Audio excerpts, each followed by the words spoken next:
Hi and welcome to Z Games.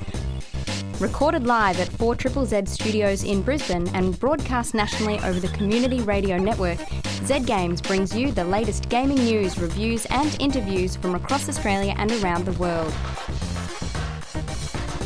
Welcome back to another exciting episode of Z Games, Australia's most beloved and premier gaming radio program.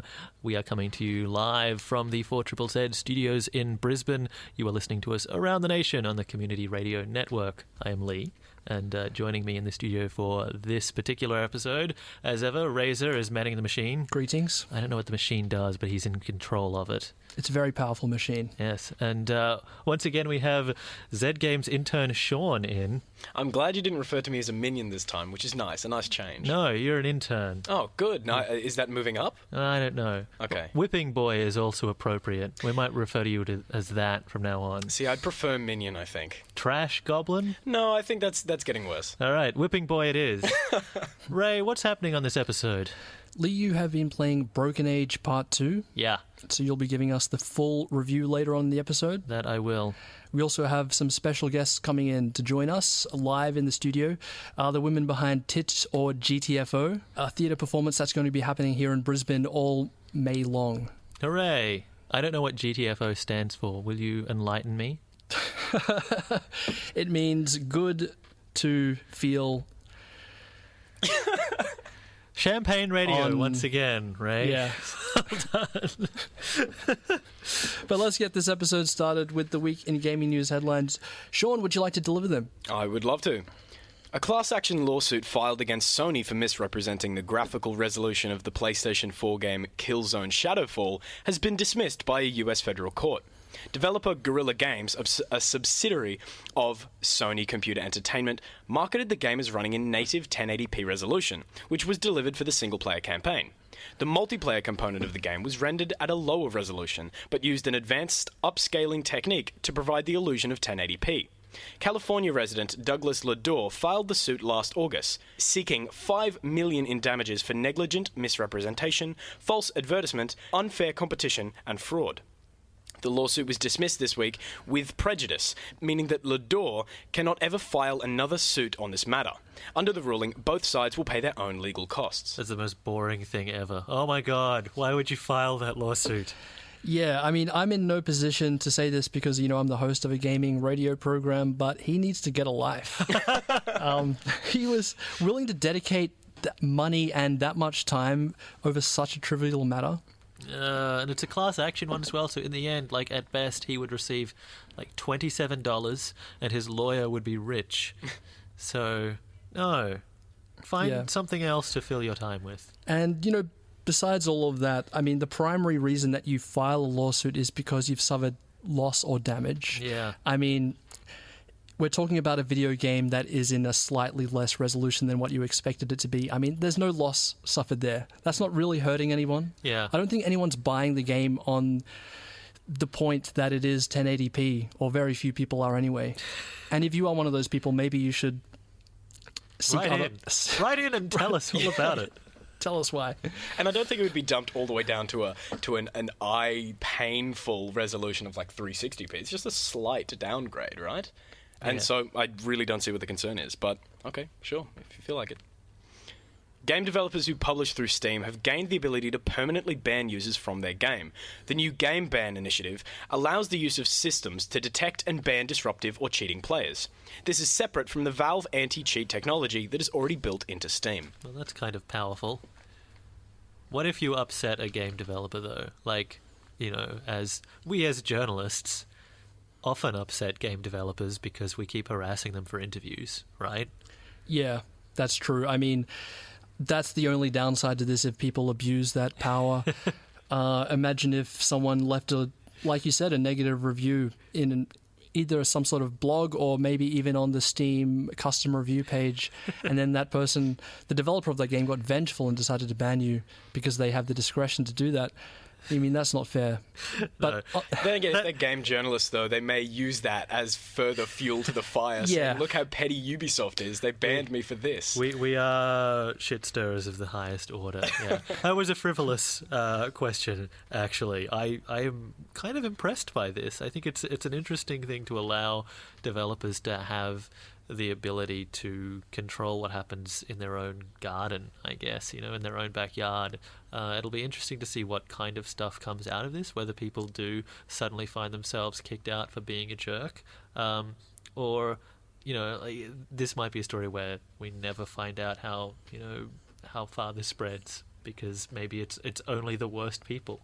Yeah, look, I've been playing games for a long time, and sometimes I encounter someone when I'm playing online, and I think to myself, this person should definitely be banned. I would shed no tears if this person was banned for life. So, I mean, if it keeps more people like that off online games, shouting, obscenities at me, then I'm all for it. Mm. Players of the PC version of Grand Theft Auto 5 have reported that Rockstar Games is banning anyone who is detected using mods, even when in single-player mode. This includes cosmetic mods such as the popular Field of View modifier. A response to a banned player from Rockstar Support said, "While we do not support modding, no action will be taken against you for any mods while in single-player.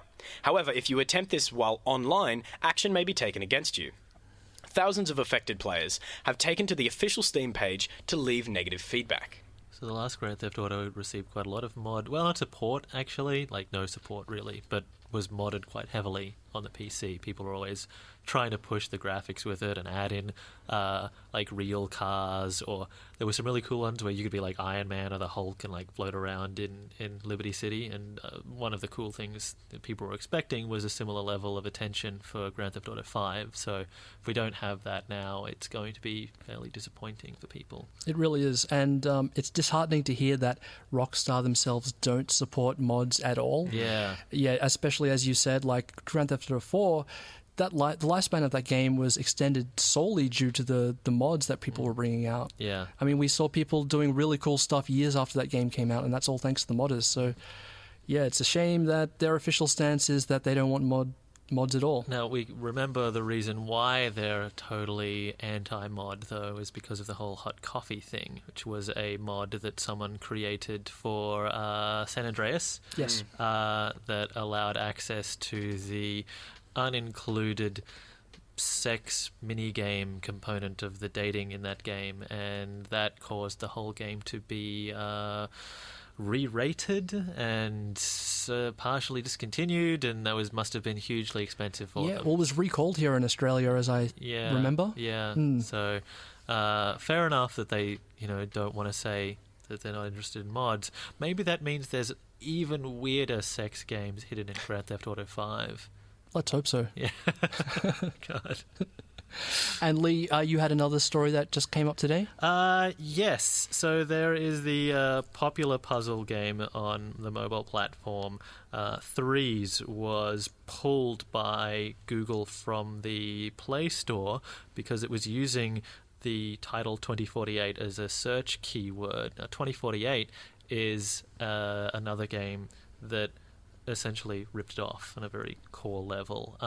Not in any way where they could do anything about it. It doesn't use any of the same art assets or anything like that. But 2048 is a clone of Threes, and it's a weird situation that the spiders that robotically searched the Play Store killed the original game and then left up what looks like there's actually dozens upon dozens of 2048 clones and Threes clones all over the App Store. If you like, you could get Flappy 2048. I don't know how that works, but I bet it's really annoying to play.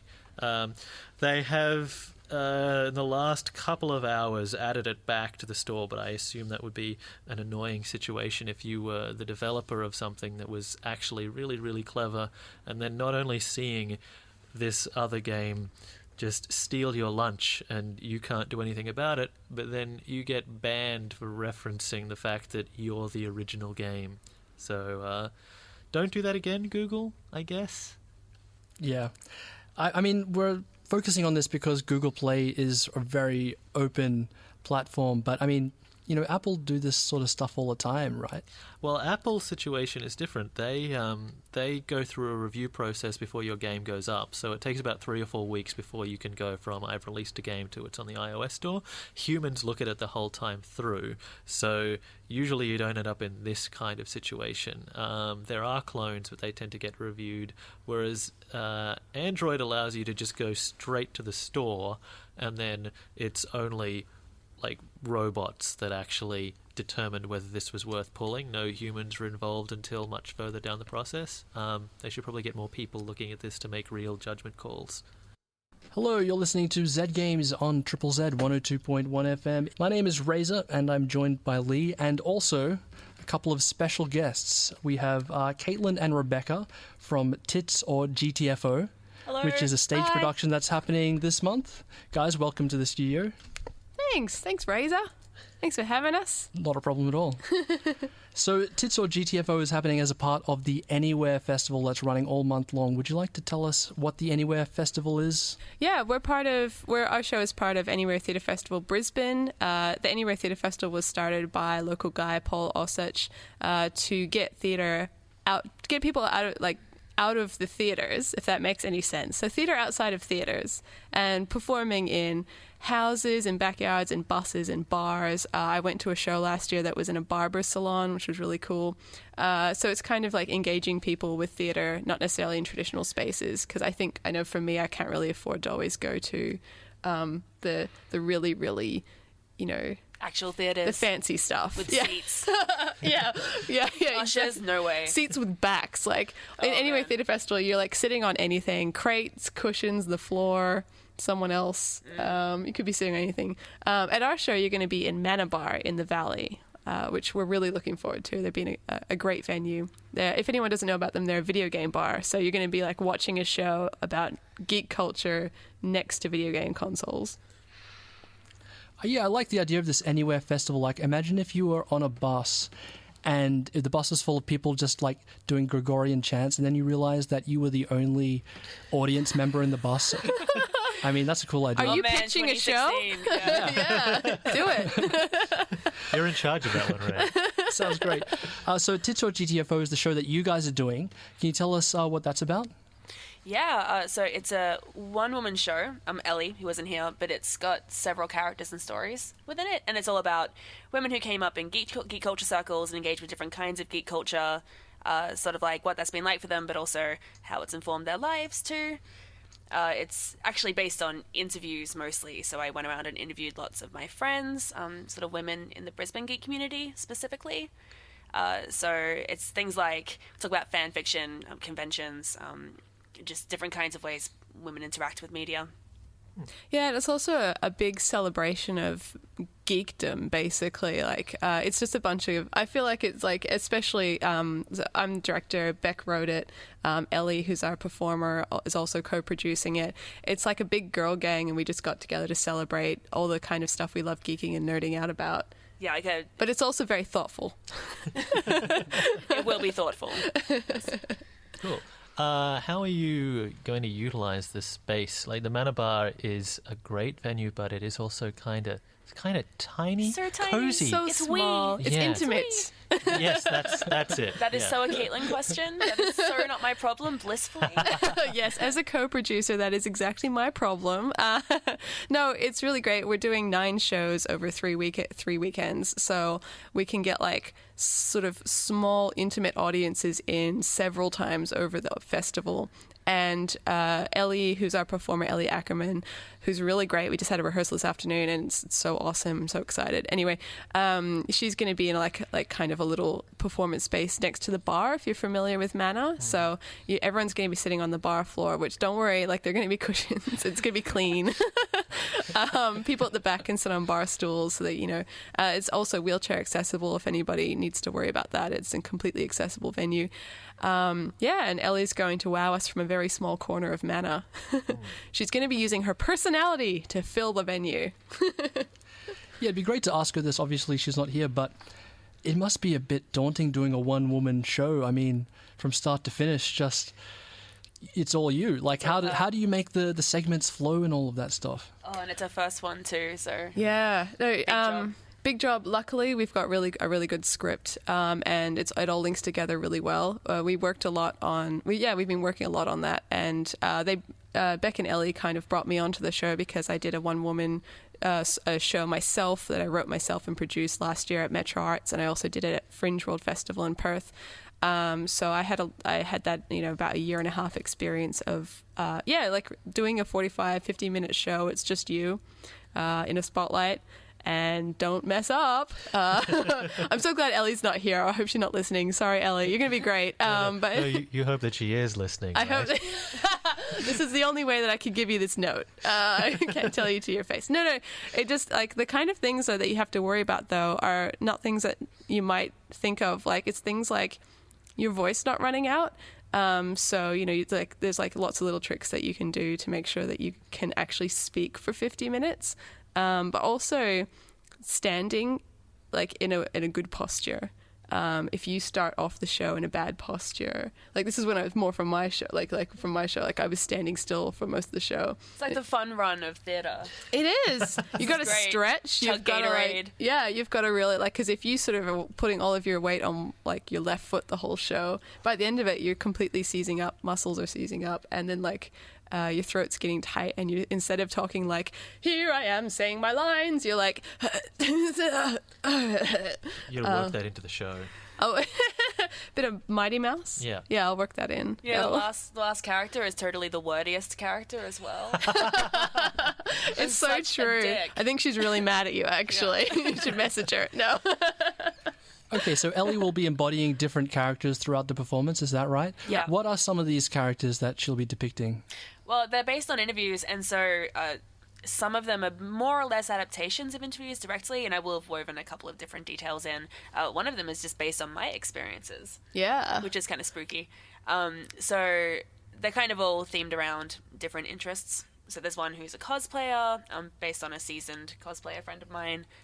There's one a fan fiction writer, and then some of them are a little bit more sort of nebulous. They engage with lots of different kinds of culture. There's kind of a strong, like, coming of age sort of theme throughout it. Yeah. Kind of like how, kind of like interacting with geek culture. Kind of, you did it when you were younger, how you do it when you're older. How like the other people doing it sort of influenced you.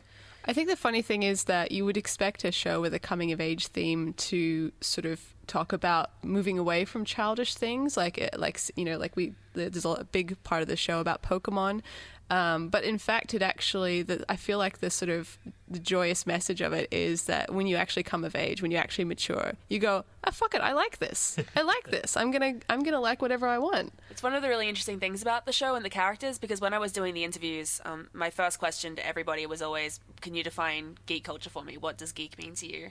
And I went into the show with kind of like a working definition of my own that I thought would inform the show. But every single person gave a different answer. Oh, cool. And it very much became kind of the centerpiece of each person. So one of them, it was very much about enjoying the things that they enjoyed on their own without having to meet expectations. And for other people, it was about connecting and sort of like enjoying things with other people. For some, it was about creating. So it was all like super different. I didn't expect that. The other day I started a hashtag on Twitter, and it's now on Facebook and Instagram as well, called Geeking While Female, all one word. And I wanted to get a conversation going where like women and girls could sort of join in and say, hey, this is a story about how I enjoy, like these are the things I geek out about. And I was thinking about it. I was like, what are the parameters here? Like, can you talk about if you're really into baseball and you want to like recite some baseball stats? You know everything about your favorite team. Is that geeking, or is that jock? That was really interesting too, because some people said ways of enjoying media, some people gave kinds of media. So I also am really interested in the way that geeking sometimes is very linked to consumerism. Like you consume all of the merchandise surrounding like the Marvel universe or something like that, or you go and see all the films, so you're always consuming someone else's product. But what's great about our show is Beck really infused it with a handmade feel. So there's like a real focus on She's smiling, so I'm getting this right. There's a real focus on how people are making their own experiences, I suppose. You can articulate this better than I can. Because that was actually my definition of geek culture going in, is that it's either like a bi-directional or a multi-directional engagement with culture. It's not necessarily just consuming things. It's thinking about the things that you consume. It's creating things in response to the things that you consume, becoming a part of them. Yeah. Yeah, so I really wanted it to be about that, not just like buying games and owning plushies. Yeah, exactly. Which is also a big part of it. Yeah, that's fun too. And I have many things at home.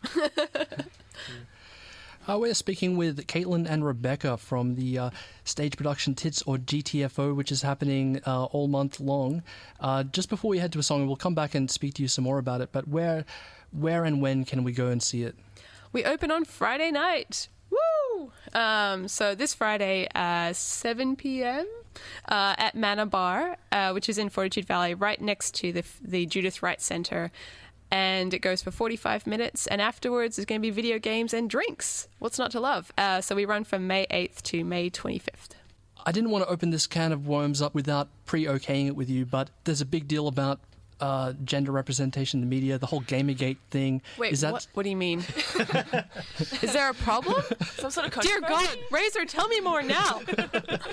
There's some reading you may have to do before we can continue this interview. I've never seen the internet before, so I don't know. Yeah, so I was just wondering, like, obviously that must have been something that crossed your mind while you're writing the piece, whether to, take it on or avoid it. What was the way you decided to go?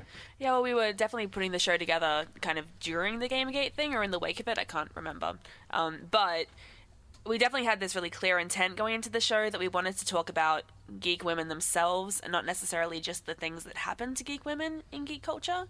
And unfortunately, that was actually a genuine challenge because it is based on interviews, and we do have some sort of little hints of harassment throughout the show. There's a little bit of it there. But I think so often any sort of feminism discussion or inclusion of women discussion in geek culture is just instantly drowned out by the backlash and the awfulness. So we're trying to just circumnavigate that completely. See, we didn't want to bring it up, just, You were so lovely. That's what song breaks are for. But it's just really important to talk about the women themselves. One thing that really bothers me about discussions of women in geek circles, and it has for a long time, and I deliberately was trying to avoid it with this show, is that whenever a woman wants to have an opinion about video games, she often has to hand over her geek cred card first. You need to tell whoever you're talking to which 8 childhood consoles you owned, and what your favorite super obscure DC C villain is before you're allowed to have an opinion. So we're not Crazy trying to... quilt. Yeah. It's just really important that we're not trying to prove that women are here. That's not a question. We know that they are because we exist. Yeah, and it's really nice. That's a nice thing about the show is we get the whole, hey, women have always been here thing out of the way and just go for the stories, and we just enjoy the stories. And we don't spend any time proving that women are geeks or anything like that because it's obvious to us because we exist. The belief that women aren't geeks is deeply ingrained in misogynistic geek culture, but it doesn't hold up to any sort of looking around you in a room. So we're just moving right past that, not necessarily addressing those people directly, maybe addressing more of the causes of it a little bit. That's kind of where the title of the show comes from, TITS or GTFO. Yes. I can't believe there was an adorable child in here who didn't know what that meant. Oh, no. Who doesn't know what that means? Oh, was that your minion? He's beautiful. Oh, no, I called him an adorable child on the air. I'm sure Sean does. He was wearing a school blazer, so... Totally justified. I was just trying to get Ray to swear on the air, that's all, actually. We can't swear right because that's going to be... Oh, yeah, of course. Okay, Go crazy. Say all the words. Yeah. Not crazy. It's definitely... It's kind of a double-edged sword of a title because it is all women involved in the show, from the production to the cast of one person to the interviews as well. And we're also not saying that to be a woman you have to have breasts. No. That's not a thing. But That is vital. But it's a phrase that's used to Exclude women. Yeah. Yeah, it's kind of it's a synonym of there are no women on the internet.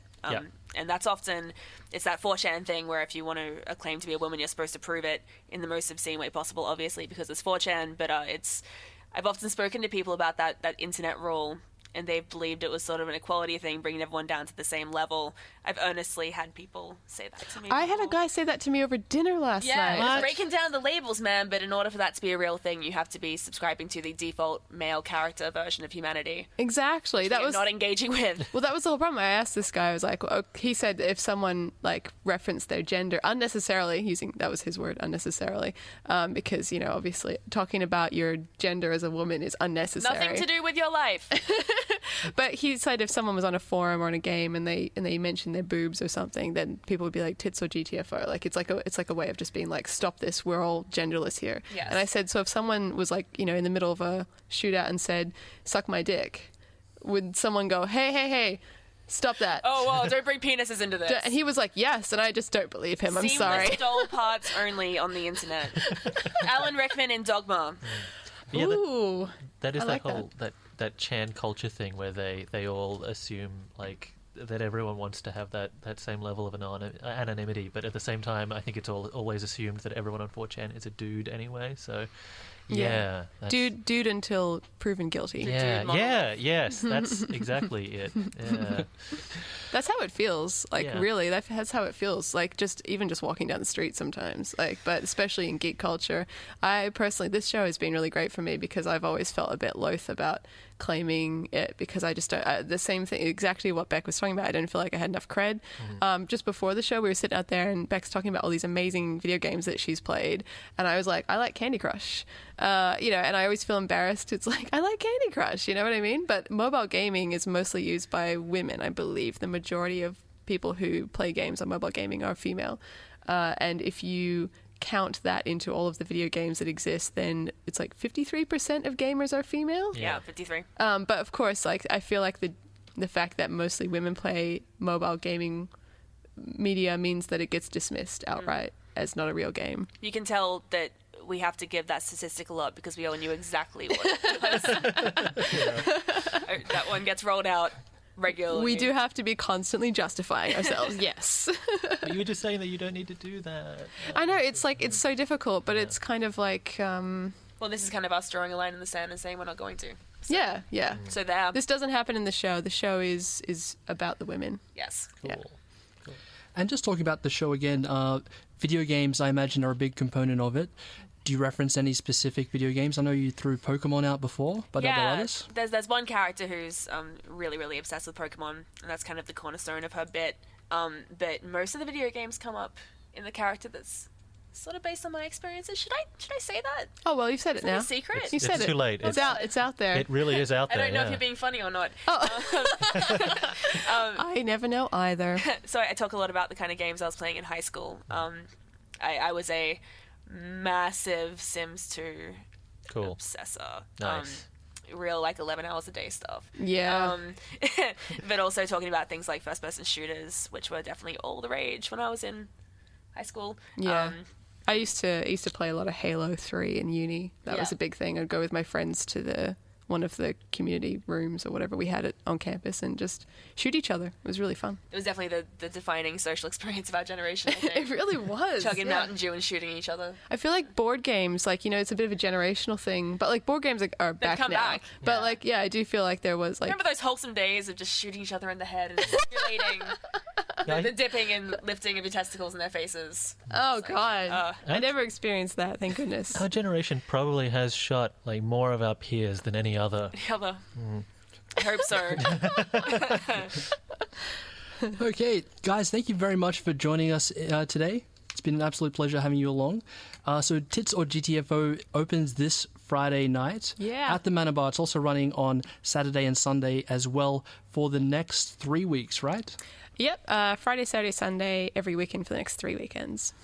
And it's $12 to get in. It sure is. Yep. Bargain. Now, Lee, you have played Broken Age Part 1 and you reviewed that for us last year. That's right. Part 2 has just been released. Now, this is a game by Tim Schafer's company Double Fine. That's right.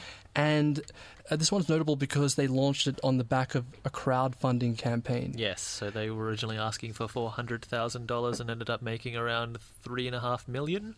And it was the first game really to like make it big on Kickstarter and created a movement of other people saying, "Hey, remember me? I'm an old guy. I used to make the games you like. Give me $1 million," which sort of subsided since then because stuff's starting to come out now. Yeah. So the first part of this was released end of January in 2014. That was controversial in and of itself. They, after getting all of that money, exceeding their asking price by a significant amount, they said that they were going to have to break the game up into 2 parts, release the first one January last year, and then they were going to release the next chapter. I think originally it was going to be 6 months later, and that obviously didn't happen, and they upset a lot of people just by the fact that they were going to release that first bit and bankroll the second part off the sales from the first one.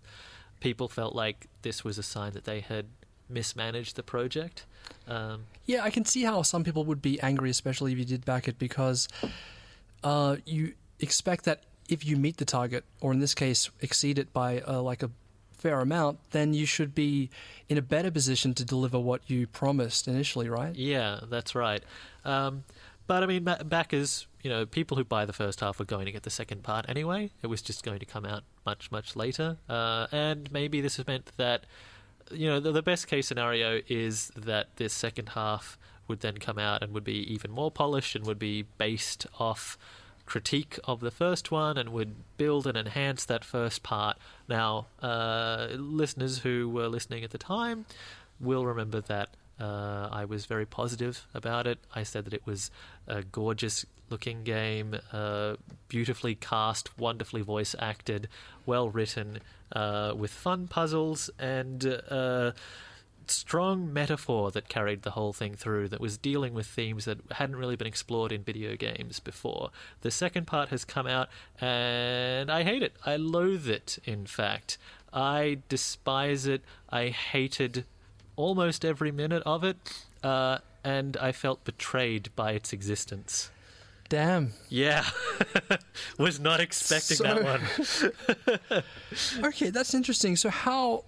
I thought it would just be like more of the same. That's not the case, or is it? Well, okay. So more of the same would be good, but what you are getting here is like it's something that immediately undermines everything that had come before it. Right? So, are we talking about a story development? Yes, we are. Something that happens within the first 3 minutes of starting this kills all of the intrigue and breaks the metaphor and everything that made the first one so endearing and so charming. So even though it still has the same cast doing fantastic work, even though it still has this wonderful hand-painted art style, suddenly everything that you're doing is nonsense, and no one is reacting to the significant events of the conclusion of the previous chapter. Okay, so it's like The Matrix Part 2. I was about to bring that up.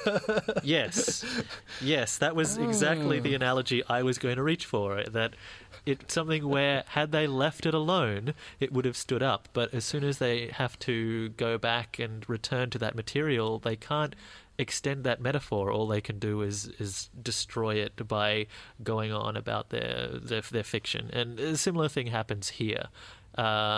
Basically, everything that was good about the story, everything that was interesting, and everything that drove the characters is dissipated, and they don't ever return to it, and no one ever remarks upon this significant reevaluation of the characters' lives.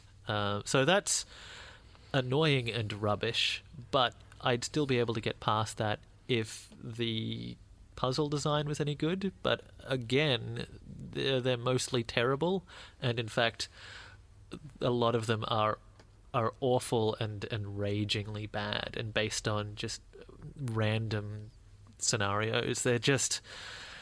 Yeah, it's a bad puzzle game. It's a bad adventure game from Tim Schafer and Double Fine. I love Tim Schafer and his work. You know, puzzle adventure games were what made me interested in PC gaming to begin with, and Double Fine have produced some of my favorite games of the last couple of years. And here, everyone is doing a really bad job. And I think that it actually has come down to mismanagement of this project. I think that that this second half, the story stuff is lame, and would almost be forgivable if they hadn't let the rest of the stuff suffer. You know, like there's a lot of repetition in the second half. You are only exploring the same areas you were in the first game, but with the two different characters swapping their location around.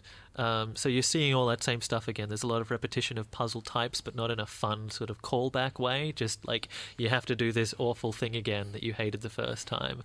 The issues with the interface haven't been addressed at all. It's still clearly a touch-based game that's been squeezed into having a PC and mouse interface, but it wouldn't be a good touch puzzle game anyway, because it's there's no like concise play experiences that you can have. Like it takes too long to get into stuff, but it's also very, very clumsy, and it doesn't allow you to just sort of look around and enjoy being in a space, because there's no look function. Everything is a use, right?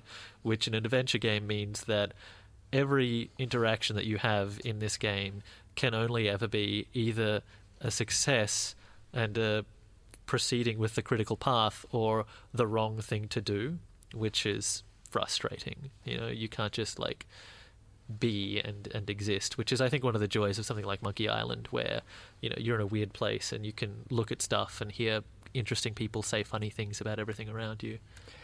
Right, so you think that instead of having this whole second part of the game, which is a bit rubbish, they should have just maybe dipped into their own funds or something and just extended the part A a little bit? Do you think that would have been a better result? Yeah, it seems like there's a fair bit of filler here as well, and I think when they decided that they were going to cut it in half, they had to then pad out the first one and pad out the second one significantly to provide perceived value for people. Okay, so it's like the Hobbit series that just came out recently. Yes, okay. That's right.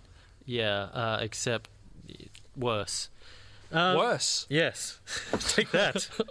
Damn. Yeah.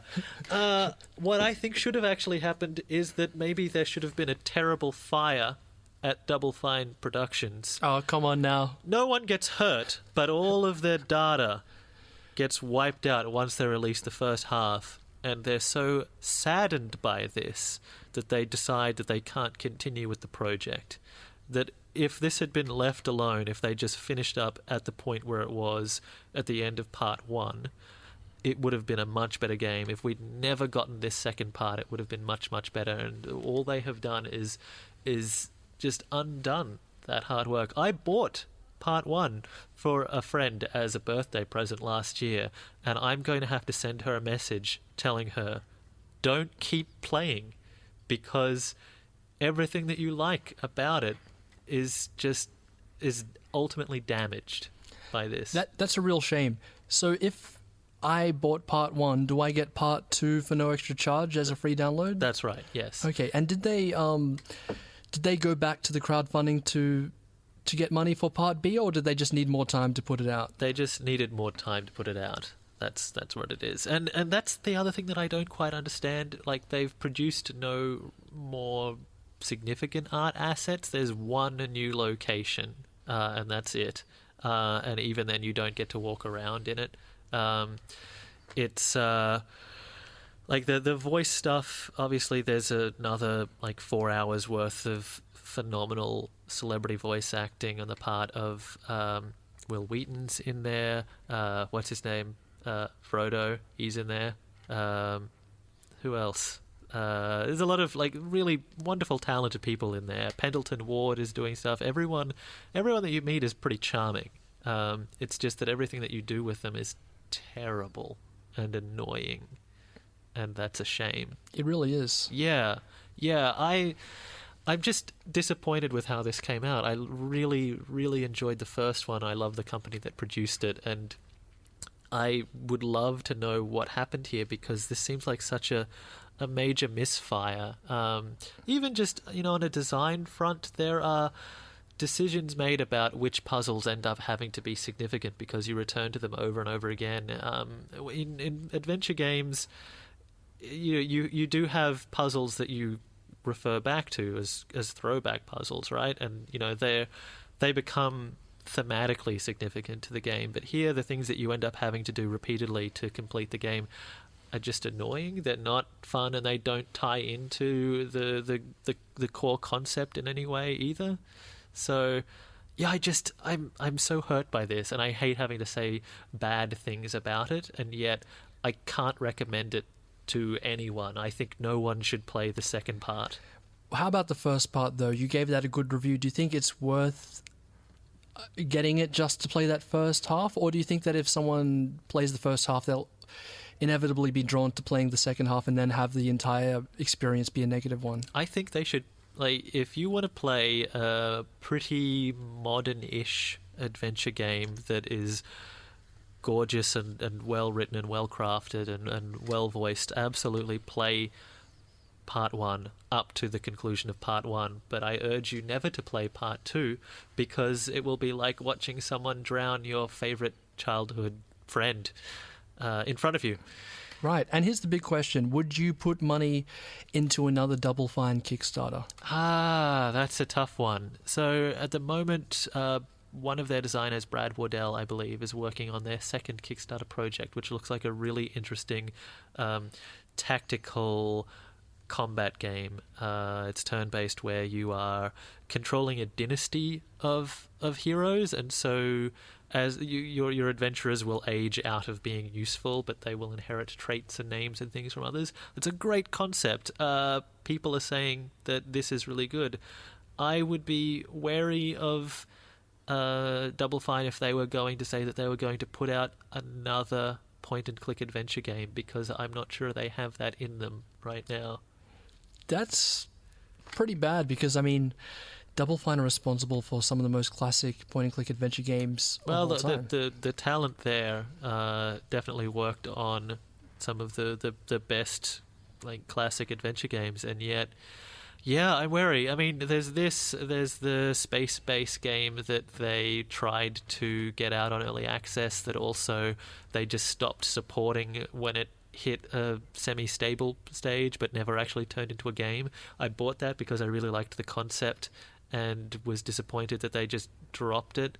So I think that they need to get their house in order. That's what I think, because there's a lot of talented people there, and it would be a shame to see that fall to pieces. I want Double Fine to keep making excellent games that don't exist anywhere else, and I don't want there to be another Broken Age Part 2. We've been talking about Broken Age Part 2 that's available for the PC. Yeah. Lee, thank you very much for that. And we're going to say goodbye now. It's time to end the show. Thanks very much for listening. It's been great. We'll catch you guys next week. Bye.